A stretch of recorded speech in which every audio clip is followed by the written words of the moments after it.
Ya, Assalamualaikum warahmatullahi wabarakatuh. Pada pertemuan kedua dari mata kuliah sistem kendali ini kita laksanakan secara online ya. Jadi saya membuat video pembelajaran untuk pertemuan kedua ini. Masih berbicara tentang konsep dari sistem kendali dulu yang memang akan saya ulang-ulang supaya kalian paham ya konsepnya, paham. Pada kesempatan kali ini kita akan belajar mengenai pengendali terbuka, tertutup, dan juga aksi kendali yang sebenarnya kemarin sudah disinggung ya pada pertemuan pertama. Ya, baik. Nah, kita lihat dulu di sini review dari definisi ya. Kita lihat bahwa sistem itu adalah kumpulan ya, sebenarnya kumpulan komponen yang kemarin saya jelaskan atau interkoneksi elemen. Ya, elemen ini bisa kita sebut juga komponen. Sebentar. Komponen dan perangkat untuk tujuan yang diinginkan. Jelas kalau sistem itu dia pasti punya tujuan gitu ya. Jadi ada koneksi atau interkoneksi antar komponen dan atau elemen ya dalam sebuah perangkat untuk menghasilkan tujuan yang diinginkan. Lalu ada sistem kontrol atau sistem kendali ya. Nah, sistem kontrol atau sistem kendali ini adalah interkoneksi komponen yang membentuk konfigurasi sistem yang akan memberikan respon yang diinginkan. Jadi tujuannya sistem kontrol itu adalah kita mengontrol ya sebuah input agar dia memberikan output atau respon yang diinginkan. Gitu. Ya.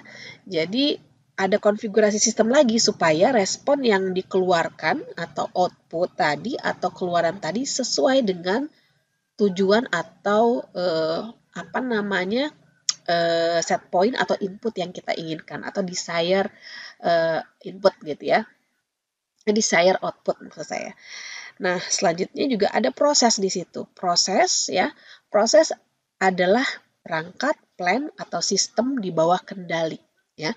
Hubungan masukan dan keluaran kita bisa lihat pada gambar di bawah ini. Jadi sebenarnya konsep dari sistem kontrol itu atau sistem kendali itu adalah ada input, lalu dia ada proses, dan ada output. Ini secara umumnya ya, secara umumnya. Jadi ada, dan untuk sistem kendali itu ada proses yang dikontrol. Nah, ini kata kuncinya, ada proses yang dikontrol. Supaya apa tadi? Si output ini ya merupakan keluaran yang memang sesuai dengan yang diinginkan di awal gitu ya, seperti itu. Jadi sebenarnya secara umum diagram dari sistem kendali ini adalah atau sistem kontrol ini ada input, ada proses, ada output, di mana di proses ini ya kemarin yang saya sudah ceritakan ada dua komponen utama ya, ada dua komponen utama yaitu ada pengendali atau controller dan yang kedua ada plan. Nah ini. Tapi saya jelaskan kemarin bahwa sebenarnya juga penamaannya berbeda-beda. Ada plan, ada proses, ada juga nanti yang memasukkan aktuator. Nanti kita akan bahas di slide-slide berikutnya. Ya, jadi kalian pahami dulu konsep dari sistem kontrol. Secara umum dia punya diagram umumnya seperti ini, ada input, ada proses, ada output. Di mana untuk diagram blok umum untuk sistem kendali ini artinya ada proses yang dikontrol atau yang dikendalikan, ya, seperti itu. Ya, nah ini konsep sistem kendali yang kemarin saya sebut bahwa ini ada sistem. Nah, yang merah ini, yang di kotak merah ini ada sistem kendali. Mana dia punya dua komponen utama. Yang pertama adalah pengendali dan yang kedua adalah plan. Gitu ya. Sebelumnya juga saya ingin cerita bahwa sistem kontrol itu ada macamnya juga ya. Jadi ada yang misalnya sistem kontrol manual, ada yang sistem kontrol otomatis. Gitu ya. Lalu juga sistem kontrol itu dibagi lagi, ada yang terbuka, ada yang tertutup.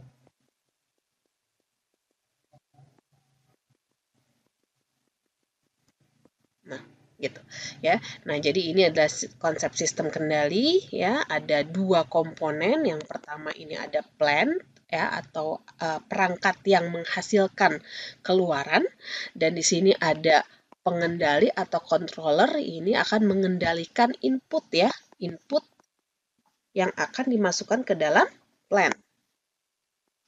Input yang akan dimasukkan ke dalam plant sehingga nanti dia akan mengeluarkan keluaran atau output ya, atau ini bisa disebut juga kondisi real ya.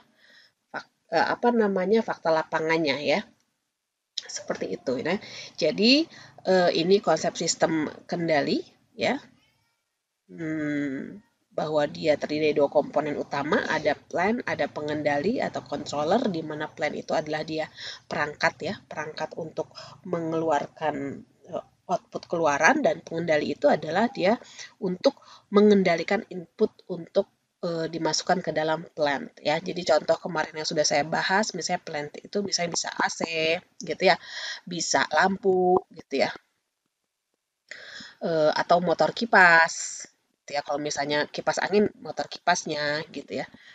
Nah, seperti itu. Kalau pengendali bisa saklar gitu ya, kemarin yang saya ceritakan. Ya, begitu.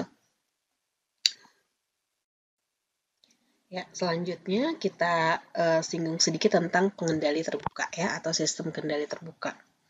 Atau open loop juga bisa ditulisnya. Open loop. Nah, di sini jelas bahwa untuk sistem pengendali terbuka itu tidak ada umpan balik ya, atau feedback ya, feedback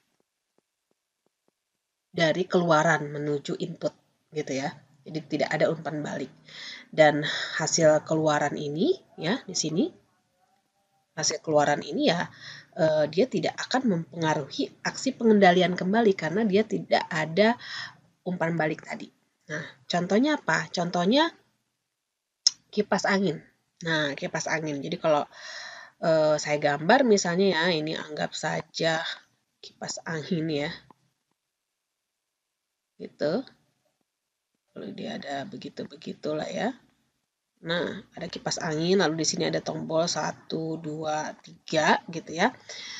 Nah, ini adalah salah satu contoh sistem pengendali terbuka ya. Yang mana plan-nya itu apa, atau alat perangkatnya itu apa yang mengeluarkan keluaran atau output. Ini adalah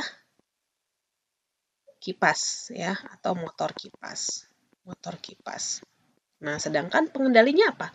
Pengendalinya adalah saklar yang 1, 2, 3 ini ya. Ini adalah pengendalinya, saklar. Jadi ini kita masukkan, misalnya 1 ini kita tekan ya, masuk ke pengendali, lalu pengendali akan memberikan input ya ke plan untuk memutar ya, memutar kipas ini kecepatannya apa, misalnya kalau 1. Misal kalau 1 itu adalah dia kecepatan putaran kipasnya lambat gitu ya. Kalau 2 dia medium misalnya. Kalau 3 dia cepat. Nah, hanya sekedar itu aja. Jadi masuk ya dari saklar ke sini ke pengendali, pengendali akan memberikan input ya. Kalau misalnya kita masukkan di sini 1 ya, berarti pengendali akan memasukkan input putaran berapa nih kalau 1, kalau lambat gitu ya. Masukkan ke plan, dan plan akan mengeluarkan atau akan menghasilkan putaran yang sesuai dengan yang diinginkan tadi, apakah lambat, medium atau cepat. Ya, jadi di sini tidak ada feedback bahwa misalnya ternyata putarannya bukan lambat atau malah cepat gitu ya, nggak ada. Jadi selesai sampai di sini saja, seperti itu ya. Dan contoh lain yang pengendali terbuka yang paling sederhana itu kemarin yang sudah saya jelaskan adalah lampu ya. Nah, lampu itu ya ini ada saklar di sini sebagai pengendali, lalu di sini ada lampu sebagai plan-nya. Gitu ya. Ini ada lampu sebagai plan ya. Dimana kalau misalnya kita menginginkan lampu itu hidup, ya saklarnya di on kan, ya. Lalu kalau ingin mati di off kan. Tapi tidak dievaluasi lagi, tidak ada feedback lagi bahwa apakah lampu itu hidup atau misalnya rusak atau misalnya hidupnya cahayanya tidak full, misalnya redup atau seperti apa. Yaitu. Nah, selanjutnya pengendali tertutup atau closed loop ya. Tadi closed loop. Nah, sudah jelas perbedaan antara pengendali terbuka dan pengendali tertutup itu adalah bahwa di pengendali tertutup itu ada umpan balik. Nah, atau feedback tadi itu ciri utamanya, ciri utama pembeda antara pengendali tertutup dan pengendali terbuka. Bahwa di tertutup ini dia punya feedback atau umpan balik.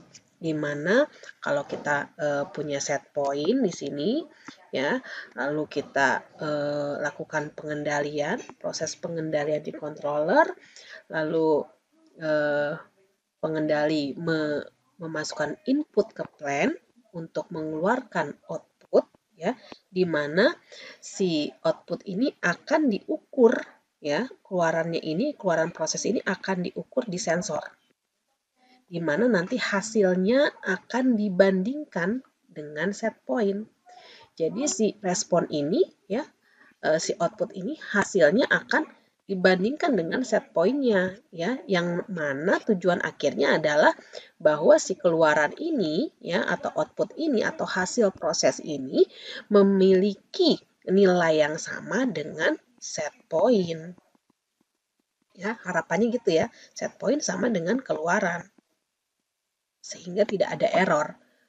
Gitu. Jadi kita lakukan pengendalian terus-menerus ya. Jadi sebagai contoh kemarin yang sudah saya sampaikan yang paling sederhana adalah AC ya. AC nih.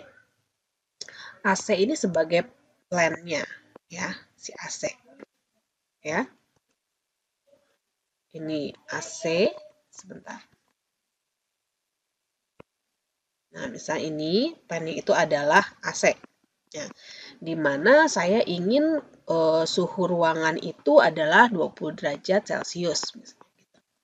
Nah, ketika AC dihidupkan, ya, diketahui bahwa memang ruangan ini masih suhunya 30 derajat Celcius. Nah, jadi ketika dibandingkan dengan set point, bahwa si AC ini belum mencapai set point yang diinginkan, yang tadinya pingin 20 derajat Celcius, tapi ternyata setelah diukur ya di sensor ini masih 30 derajat Celcius. Makanya di sini ada yang namanya pembanding atau junction. Di sini dilakukan perbandingan ya antara keluaran dengan set point kita di awal. Keluarannya 30 ya dan yang kita inginkan 20. Nah, di sini kita bandingkan, oh ternyata masih ada nih selisihnya, atau ini disebut dengan error. Errornya itu 10 derajat Celcius, misalnya gitu ya. Masih ada error, sehingga ini menjadi masukan kembali ke pengendali, ya, input lagi ke pengendali, gitu. Sehingga pengendali bisa menginputkan, ya, aksi ke dalam plan ini, ya. Jadi ketika kita ketahui, wah masih harus diturunkan. Nah, artinya pengendali memberikan input ya kepada plan untuk menurunkan suhu. Gitu. Menurunkan suhu. Nah, setelah itu plan mengeluarkan memproses kembali ya, mengeluarkan output lagi, hasil prosesnya nanti dicek lagi. Misalnya keluarannya di sini baru 28. Ya, 28. Masuk lagi ke sensor. Lalu dia diukur ya, diukur lalu dibandingkan lagi ke sini ya. Kita pinginnya 20 tapi ternyata masih 28 ya. Masih kurang dingin, masih belum sesuai dengan set point karena ini tujuan akhirnya. Set point sesuai dengan keluarannya gitu ya. Lalu ya pengendali memberikan input lagi ke si plan untuk menurunkan lagi suhunya ya. Terus dilakukan seperti itu ya, terus-menerus ya sampai misalnya memang sekarang sudah 20 derajat Celcius misalnya ya. Diukur lalu dibandingkan lagi di sini sehingga hasilnya 20 derajat Celcius dikurangi, Nah, 20 derajat Celcius dikurangi 20 derajat Celcius, dia sudah 0 nih errornya. Kalau ini kan tadi masih ada 8 ya, misalnya gitu. Nah, sekarang sudah 0. Nah, ketika sudah 0, apa yang dilakukan pengendali? Ya, pengendali memberi input kepada plan, misalnya berhentikan proses, gitu ya. Karena sudah mencapai ke 0, prosesnya berhenti. Nah, itu bedanya antara tertutup dengan terbuka. Ya, mudah-mudahan dapat difahami. Dan contoh lain di sini adalah ada rice cooker. Ya, kita bahas di slide berikutnya. Contoh berikutnya untuk closed loop ya, sistem kendali tertutup ini adalah di rice cooker ya, rice cooker atau penanak nasi ya, yang membuat nasi. Nah, di sini kita lihat apa nih plan-nya untuk rice cooker, yaitu adalah pemanas ya. Pemanas. Atau kalau kita lihat di sini nih. Nah, pemanas ya. Jadi dia yang menghasilkan panas. Lalu pengendalinya ini kita sudah lihat ya, rice cooker sekarang sudah computerized ya. Di sini ada program, tentunya ada sebuah program di sini. Ini adalah pengendalinya, di mana untuk set point-nya sudah ditentukan, pastinya di program pengendali ini sudah ditentukan. Di sini untuk suhunya berapa, lalu nanti plannya mengeluarkan suhu ya, mengeluarkan suhu, lalu dicek di sensor. Sensornya yang mana nih? Sensornya nih, thermal sensing device di sini. Nah, ini yang akan mengecek ya, akan melakukan pengukuran. Nah, sudah sesuaikah dengan set point-nya gitu ya, apakah si respon atau keluaran ini sudah sesuaikah dengan set point-nya. Jika belum, ya pasti pengendali akan memberikan input yang sesuai dengan apakah memang suhunya harus dinaikkan lagi gitu ya. Kalau kurang, dinaikkan, dilakukan lagi pengukuran di sini, feedback. Lalu ini ada pengukuran atau measurement sampai nanti dia sesuai. Kalau sudah sesuai, nanti apa namanya aksi yang diberikan oleh pengendali ke plan, apakah berhenti, prosesnya berhenti atau on atau seperti apa, sesuai dengan yang diprogramkan di sini ya. Seperti itu salah satu contohnya. Ada juga misalnya panggang roti. Ya, kalau kita lihat di sini gambar yang pertama nih, atau ya untuk memanggang roti ya. Di sini dia sistem kontrol terbuka ya, open loop system. Kenapa? Karena di sini inputnya dia timer level aja, misalnya apakah ada level 1 gitu ya, 2, 3 gitu ya. Ini artinya waktu memanggangnya. Misalnya kalau waktu level 1 itu berarti dia 10 jangan 10 menit. Misalnya dia 2 menit misalnya, 2 menit. Kalau misalnya untuk level 2 misalnya dia 5 menit, untuk level 3 dia 10 menit. Nah, jadi di sini inputnya adalah timer level ya, diinputkan ke sini, lalu diproses pemanasnya selama 2 menit, nanti keluarannya adalah warna roti sebenarnya. Warna roti itu kan menunjukkan apakah dia sudah bukan matang, tapi sudah cukup gitu ya, sebagai roti panggang yang diinginkan gitu ya. Setiap orang kan mungkin berbeda-beda. Nah, tapi di sini juga bisa juga dibuat closed loop ya, di mana ada feedback ya, feedback dari outputnya gitu. Misalnya di sini ada input waktu ya, input di on kan gitu sistemnya, lalu dilihat warnanya, karena kan mungkin warna roti itu ada yang misalnya sukanya setengah mateng gitu ya panggangnya, ada yang sukanya benar-benar garing gitu ya. Nah, seperti itu. Nanti tentunya dilakukan pengukuran dari si output ini. Nah, ini dilakukan sensornya ya bisa macam-macam, bisa kamera. Maksudnya kalau kamera itu kan kita melihat warnanya gitu ya, apakah warnanya sudah sesuai dengan yang diinginkan atau enggak. Atau sebenarnya di sini juga bisa, tidak hanya alat tapi manusia juga bisa. Ya, mata manusia melihat itu ya. Nah, itu yang membedakan, tadi saya sudah bilang ada sistem kontrol manual dan ada otomatis. Nah, salah satunya manual itu ya biasanya melibatkan manusia. Nah, itu manusia melihat, wah belum selesai, masih lanjut, belum selesai, masih lanjut. Nah, ini misalnya ternyata sudah 5 menit, wah ini nih kayaknya udah cocok nih warnanya. Nah, baru pengukuran oleh mata manusia itu memberikan lagi kendali stop gitu ya, stop proses pemanggangan. Atau boleh juga menggunakan sensor, misalnya salah satunya sensor kamera atau pengolahan, ini masuknya jadi pengolahan citra digital ya, melihat warnanya. Warnanya udah sesuai belum gitu. Kalau belum, dia akan terus melakukan proses pemanggangan gitu ya, prosesnya akan terus berjalan sampai nanti si sensor itu mendapatkan warna yang sesuai yang diinginkan. Gitu, salah satunya ya. Ya, jadi apa perbedaan antara pengendali terbuka dengan pengendali tertutup ya, atau open loop tadi ya, open loop system sama closed loop system. Sistem ya, kelebihan kekurangannya yang pertama, pengendali terbuka itu tentunya dia lebih sederhana ya. Artinya pengendali tertutup kekurangannya dia pasti lebih kompleks ya, lebih kompleks, lalu mudah dalam perawatan ya, untuk yang terbuka gitu ya.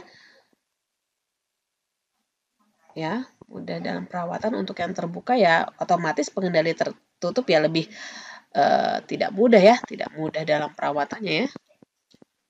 Mudah dalam perawatan. Yang ketiga, mudah dalam pengoperasiannya, dan tentunya juga lawannya ya untuk pengendali tertutup ya, untuk pengoperasiannya tidak semudah pengendali terbuka, tapi pada pengendali tertutup keluarannya lebih terjamin tentunya. Yang artinya di sini juga menjadi kekurangan pada pengendali terbuka ya, dan gangguan dapat dihilangkan karena dilakukan proses pengukuran terus-menerus gitu ya, dilakukan pengukuran oleh sensor gitu, sehingga gangguan itu dapat dihilangkan sehingga hasilnya menjadi target yang kita inginkan sesuai dengan set point yang ditetapkan di awal ya. Tentunya pada pengendali terbuka ini menjadi kekurangan bahwa dia nggak ada itu ya, dia tidak bisa menghilangkan gangguan yang ada atau noise. Dan kelebihan dari tertutup, dia lebih stabil, artinya juga pengendali terbuka dia tidak stabil ya, kurang stabil, dan dia lebih otomatis ya, ini juga sama ya, tidak otomatis. Oke, baik. Nah, selanjutnya ini yang akan kita bahas setelah kita sudah tadi membahas sistem terbuka dan tertutup dan beberapa contohnya. Nah, sekarang ya apa sih yang dilakukan di controller itu? Aksi kendalinya tuh apa sih gitu ya? Metode-metodenya yang pertama ada on off, lalu ada proporsional atau P ya, ada integral atau I, lalu ada kayaknya saya ada yang kurang nih satu ya. Mestinya di sini ada derivatif ya. Derivatif atau D. Gitu ya. Derivatif atau D. Nah, lalu ada kombinasi dari masing-masing kendali ini. Ada PD, proporsional derivatif, ada ID, integral derivatif, ada PI, ada proporsional integral, ada PID. Jadi memang yang suka kita kenal, yang sudah kita, mungkin kalian sering juga mendengar adalah kendali PID. Nah, di mana PID ini ya tadi, dia adalah proporsional, integral, dan derivatif. Ya, jadi kalau PID berarti dia gabungan ketiganya. Ya, dari proporsional, integral, dan derivatif. Tapi ada juga yang mengkombinasikan dari PID itu, ada PI, ada ID, ada PD gitu ya. Itu seperti itu. Dan masing-masing dia punya fungsi tersendiri. Dari proporsional itu dia punya fungsinya untuk apa, integral itu digunakan untuk apa, derivatif itu digunakan untuk apa. Ya, akan kita bahas satu-satu ke depannya. Nah, ini on off ya, aksi kendali on off ini adalah aksi kendali yang paling sederhana ya.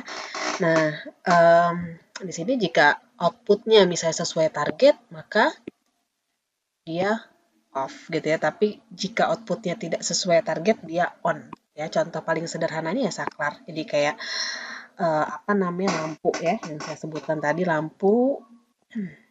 Ya, ini ada lampu ya, dimana ini ada saklarnya. Ini ada plan ya atau lampu. Nah, ini paling sederhana. Jadi jika dia sesuai target, ya maka dia dimatikan, atau jika tidak sesuai maka dia dihidupkan ya, atau kebalikannya. Ya, seperti itu. Nah, bagaimana dengan proporsional ya, dengan P? Nah, dengan aksi proporsional itu ya sesuai dengan namanya proporsional, artinya dia sebanding. Sebanding apanya nih? Sebanding dengan kesalahannya atau error. Jadi kalau misalnya kita punya set point ya di sini, lalu ini ada pembanding ya atau junction. Lalu kita masuk ke di sini misalnya kendali.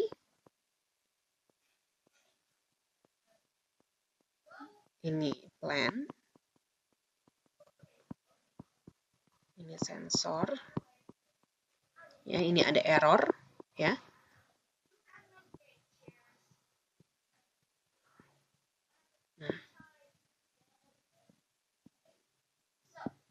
Nah, seperti ini. Artinya aksi proporsional itu adalah sebanding dengan nilai errornya, gitu ya, dengan nilai errornya. Jadi kalau misalnya saya punya error yang besar di sini, maka aksi di sini ya yang akan diterapkan ya dari kendali ini, aksinya itu adalah KP dikali error. Nah, jadi kalau misalnya errornya besar, ya artinya aksinya juga semakin besar, gitu ya. Nah, ini adalah persamaannya. Proporsional adalah KP kali error, yang ini. Nah, seperti itu. Jadi, aksi yang diterapkan ya sesuai dengan atau sebanding dengan errornya. Beda kalau errornya kecil. Kalau errornya kecil ya artinya nilai proporsionalnya pun dia akan semakin kecil. Gitu. Jadi, sebanding dengan errornya. Nah, contohnya nih, misal nih, supaya lebih jelas. Misalnya pada AC tadi, ya yang sudah kita bicarakan ya, ini plan-nya misalnya AC. Kita punya set point-nya 20 Celcius, ya. Lalu misalnya pertama ketika dihidupkan, sensornya mengukur dia 30 derajat Celcius, di mana itu ada error, misalnya 10 derajat Celcius. Gitu ya. Ada error 10 derajat Celcius, artinya di sini kendali memberikan aksi kendali kepada plan gitu ya. Ya berarti KP dikali 10 ya, di mana intinya ya secara umumnya. Artinya misalnya di sini ada blower ya. Untuk menurunkan apa namanya AC-nya suhunya ya supaya ke set point 20 derajat Celcius, maka misalnya di sini blower itu ya harus lebih kencang lagi gitu ya. Jadi aksinya pun yang diberikan lebih tinggi. Berbeda kalau misalnya setelah dilakukan proses kendali menjadi 21 derajat Celcius. Gitu ya. Artinya dia semakin dekat ke set point. Ketika semakin dekat kepada set point, maka aksi kendali proporsionalnya pun dia akan semakin kecil dibanding dengan yang tadi yang 30. Ya, ini kan errornya berarti diperoleh error berikutnya 1 ya. Artinya juga aksi kendali proporsionalnya di sini akan lebih rendah dari yang sebelumnya. Blowernya mungkin dia akan berputar lebih lambat dibandingkan tadi yang masih 30 derajat Celcius keluarannya. Ya, seperti itu. Apa namanya ilustrasinya. Nah, yang berikutnya ini adalah kendali integral atau I tadi ya. Integral pasti ada apa namanya simbol integralnya di sini ya. Jadi aksi kendali integral itu merupakan nilai kumulatif error ya, karena kita tahu bahwa integral itu adalah bentuk lain dari sum. Jadi dia jumlah dari error gitu ya, kendali integral ini. Nah, jumlah dari error-errornya. Nah, karena kalau kita balik lagi ke kalkulus ya, bahwa si integral itu adalah merupakan jumlah ya, sum gitu ya. Nah, sehingga rumus dari kendali integral ini ya ini yang warna biru ini. Ini KI dikali integral dari atau sum ya jumlah akumulatif errornya. Seperti itu. Nah, penjumlah error ini dapat mencegah atau kendali integral ini dapat mencegah kesalahan akibat nilai steady state. Ya, steady state itu jadi kalau misalnya nih tadi AC misalnya ya, AC kita tuh punya set pointnya misalnya di 20 gitu ya, 20 derajat Celcius. Nah, bisa saya ganti warna dulu. Misalnya pada respon kita dia tuh bentuknya seperti ini. Nah, misalnya 21. Jadi ada nilai error steady state di sini. Jadi dia akan 21 terus gitu ya. Dimana ini kita punya set point di sini. Nah, kendali integral ini adalah berfungsi untuk memperkecil atau menghilangkan nilai steady state error. Jadi contohnya kayak gini. Jadi kalau kita ada AC, kita punya set point-nya di sini ya 20 derajat Celcius, tapi kita lihat grafik respons sistemnya dia steady state errornya, atau ini saya gambarnya saya perbaiki ya. Kurang bagus mestinya ini. Nah, sebentar. Saya gini.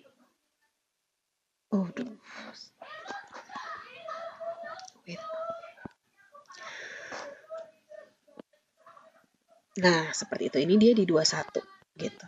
Ya, 21 derajat Celcius. Nah, di sini kita lihat ada errornya tuh yang ini. Sebentar, sorry. Nah, yang ini di sini.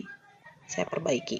Nah, jadi kendali integral ini fungsinya adalah untuk mengurangi atau menghilangkan nilai steady state error. Atau misalnya contoh lagi, misalnya ini kita punya robot. Robot itu set point-nya mesti di sini. Ya, cuman ketika bergerak ya,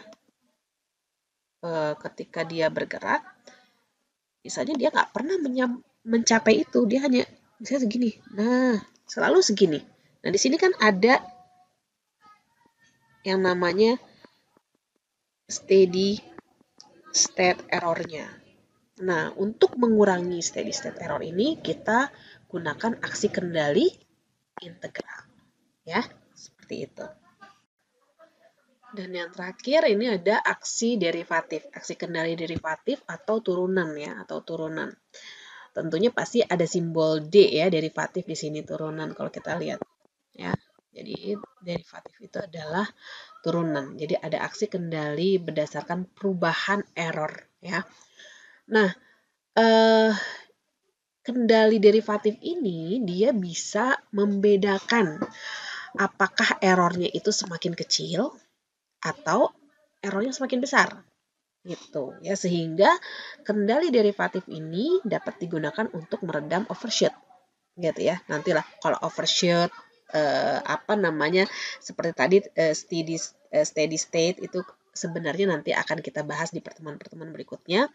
Tapi kalau kita lihat di sini kendali derivatif ini, jadi kalau misalnya lebih enaknya kalau kita misalnya punya gambar respon sistemnya ya, misalnya kayak tadi nih kita punya set point-nya itu di titik 20 derajat Celcius ya. Lalu misalnya sistemnya sebentar ini bergerak misalnya dari sini. Nah, seperti itu. Dan kita lihat misalnya ada di titik-titik nah, misalnya di sini. Di sini kita akan memiliki error berbeda dengan yang di sini. Ya, kalau kita lihat. Di sini kan berarti errornya, nah seperti ini ya, misal di sini errornya 12 derajat Celcius. Sedangkan kalau di sini berarti dia errornya lebih kecil ya. Lebih kecil misalnya 6. Nah, 6. Ya, error 6 derajat Celcius. Nah, tapi kalau kita lihat di sini walaupun errornya besar, dia itu makin ke sini ya, makin ke atas dia akan mendekati nilai set point. Artinya errornya akan semakin kecil. Berbeda dengan kondisi di sini. Ya, kondisi di sini dia akan terus naik gitu dan itu dia akan errornya akan semakin besar. Artinya dia menjauhi ke set point. Nah, disinilah memang pada kendali derivatif ini dapat membedakan apakah errornya itu akan semakin kecil atau semakin besar. Gitu ya. Beda kalau misalnya di tadi kendali proporsional ya. Kendali proporsional dia hanya tahu nih errornya besar, aksinya besar. Errornya kecil berarti aksinya harus lebih kecil. Dia nggak tahu walaupun misalnya ini tadi kita lihat di sini errornya besar, ya, tapi dia semakin mendekati ke setting point-nya. Sedangkan di sini dia errornya kecil, tapi dia semakin menjauhi ke setting point. Artinya kalau misalnya semakin menjauhi, dia errornya semakin besar. Gitu ya. Jadi di sini memang fungsi kendali derivatif. Jadi PID tadi punya fungsinya masing-masing, ya. Dan kalau digabungkan berarti tinggal dijumlah aja. Nah, itulah aksi kendali, ya. Dan selanjutnya mungkin kita akan membahas materi berikutnya, yaitu adalah transformasi Laplace, ya. Terima kasih. Wassalamualaikum warahmatullahi wabarakatuh.